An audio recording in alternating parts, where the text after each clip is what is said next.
kaki aja. Yang di Malaysia itu kebetulan itu di Perlis ya. Perlis itu negara kecil di bagian utara, tetapi faham agamanya sama dengan kita. Jadi yang lain-lain itu memang masih berat, terlalu mazhab gitu ya, terlalu mazhab. Jadi Profesor Azra juga mengatakan di khutbah Jumat yang mendoakan penguasa, raja, ya, sultan segala macam.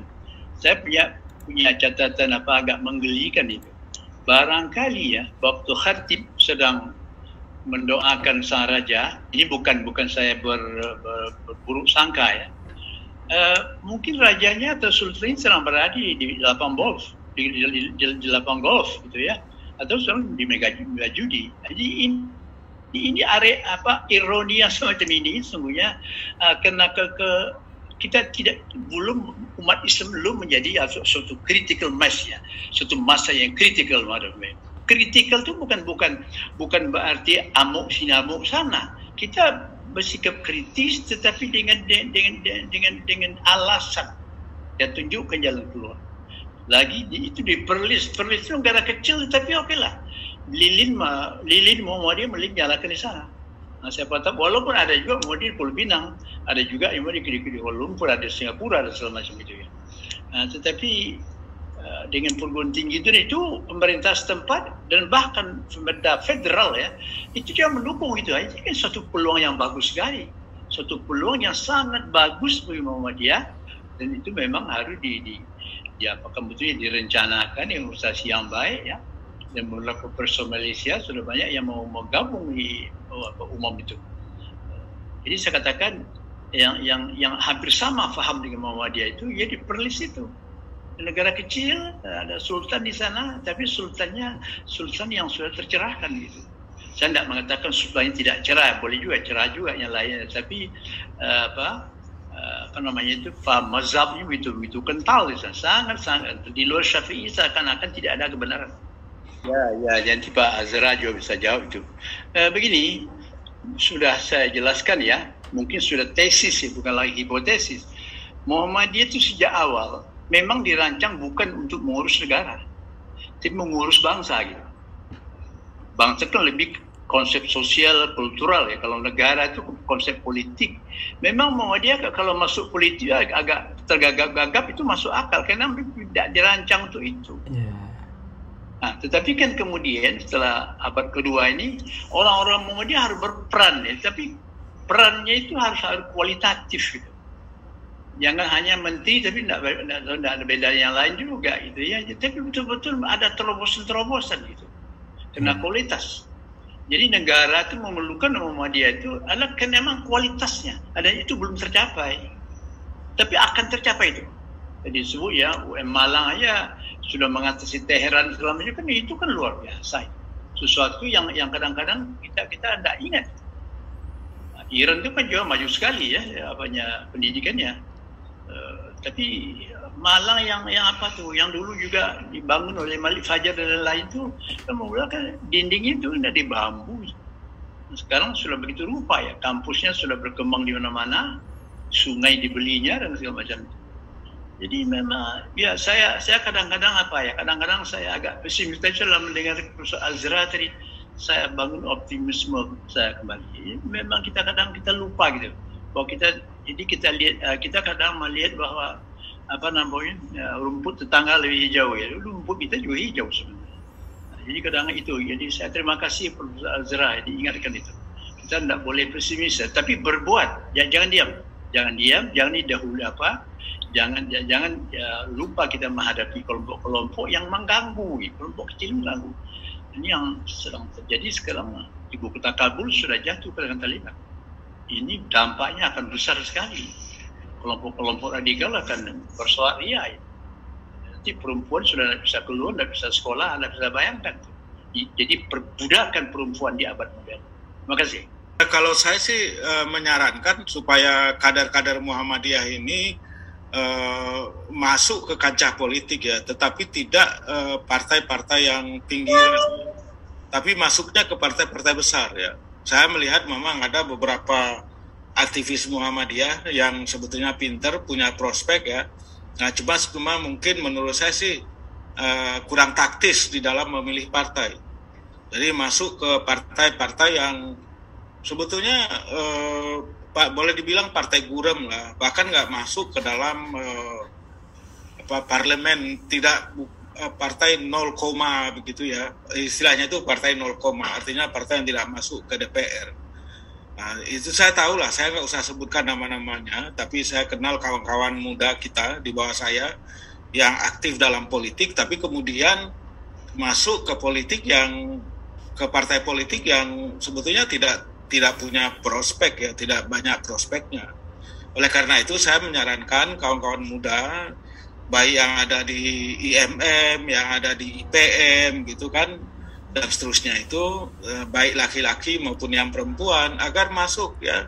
Kita nggak bisa melakukan perubahan ya kecuali melalui partai, dan masuk partainya itu partai yang punya prospek. Punya partai prospek itu apa? Yaitu partai-partai yang memang selama berulang kali dalam pemilu itu mendapatkan suara yang signifikan, ya kan?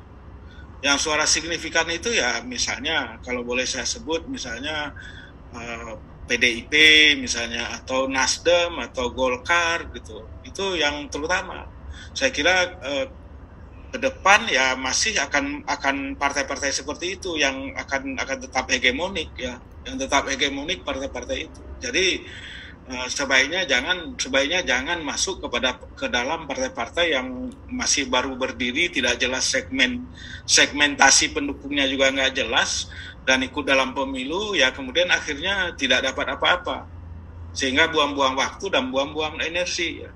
Saya kira kita sudah punya contoh aktivis tokoh Muhammadiyah yang aktif ya di dalam partai politik besar ya, termasuk salah satu kawan kita yaitu yang lebih muda dari saya, yaitu Mas Hajrianto Tohari itu kan.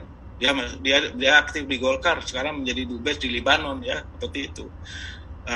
Nah jadi ini yang saya sarankan. Jadi yang dibilang oleh Buya itu ya saya kira benar yang dibilang oleh Buya, tapi pada saat yang sama memang harus ada kader Muhammadiyah yang masuk menceburkan diri ke kancah politik ya, sehingga kemudian memang sekarang ini kalau kita mau bilang kader-kader Muhammadiyah itu boleh dibilang underrepresented ya dalam pemerintahan, dalam politik kenegaraan kita itu underrepresented. Di kabinet dan di jabatan-jabatan yang lain itu underrepresented. Nah, saya kira harus ada upaya untuk ke arah peran politik, ke arah yang lebih proporsional ya, atau sering disebut orang sebagai proporsional politik yang lebih berkeseimbangan, di mana pembagian kekuasaan itu, power sharing itu lebih adil, lebih berimbang gitu ya.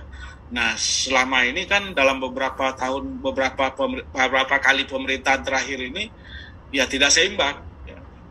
Dan kita sering mendengar keluhan ya kalau kita diskusi di lingkungan Muhammadiyah itu sering sekali terdengar keluhan yang tadi saya sebut, merasa tidak terwakili, underrepresented dari itu, tidak terwakili dengan sebaiknya. Saya kira begitu. Muhammadiyah dan politik itu sudah panjang ceritanya. Tetapi menurut saya di samping masuk ke sistem, siapkan orangnya dulu, sehingga negara atau partai politik meminta kader orang Muhammadiyah itu memang karena kualitasnya bisa diuji, bisa ditandingkan dengan siapa saja itu. Kita belum punya itu, Jadi sebelum kita ikut politik yang dalam arti yang luas itu, kita siapkan diri, dan itu bisa asal ada dari PTM ya, Perguruan Tinggi Muhammadiyah, ada program itu. Tetapi ingat nih, bangsa ini perlu diurus. Bangsa ini memerlukan anak-anaknya, warganya yang patriot ya, tetapi yang lapang dada, para patriot yang mengerti apa makna Indonesia ini, apa makna Islam di Indonesia ini. Tadi katakan penduduknya mayoritas ya, 87 atau lebih barangkali, 88% barangkali. Jadi mayoritas itu kalau diimbang oleh kualitas, itu baru kekuatan. Tapi kalau mayoritas tidak diikuti, didampingi oleh kualitas, itu bisa jadi beban gitu. Atau bidang ekonomi kita ini umat Islam pasti belakang sekali. Ya kita marah-marah aja. Orang kaya kita marah gitu. Tidak bisa begitu.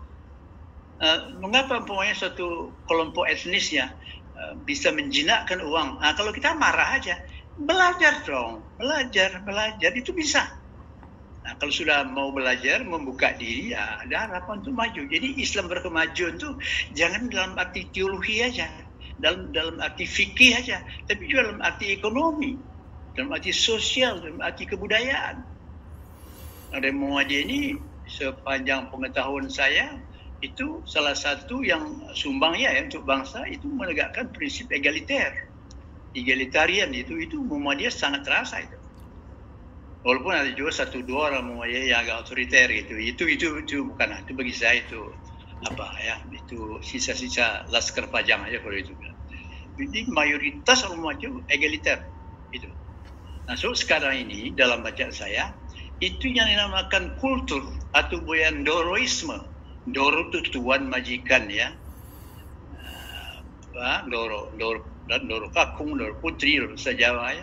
Majikan laki-laki, perempuan, itu masih terasa. Nah, padahal kalau kita baca sejarah Indonesia,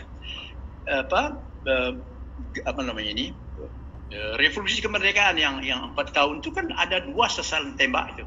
Yang pertama melawan imperialisme, kolonialisme, Belanda mau menompang lagi sama-sama Inggris sama sekutu. Dan itu sudah berhasil. Tapi juga melawan feodalisme atau neo-feodalisme. Itu masih bertahan sampai hari ini. Ndoroisme itu masih bertahan. Itu di tiap suku ada yang tebal, yang tipis ya. Nah, itu saya rasa Jadi kalau saya katakan egaliter ya, itu bukan berarti orang seenak, tidak.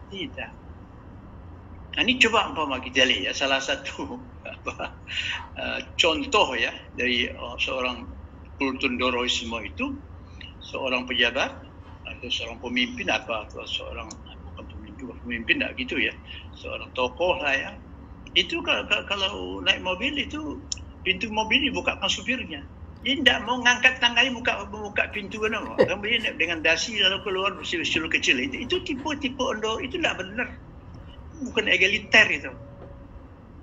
Nah, begitu juga ya di rumah tangga, pokoknya kalau pembantu itu diberi makanan yang tidak sesuai dengan dimakan bosnya.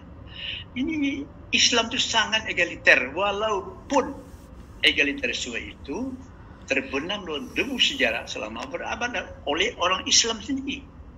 Munculnya kerajaan-kerajaan, imperium itu juga dalam mereka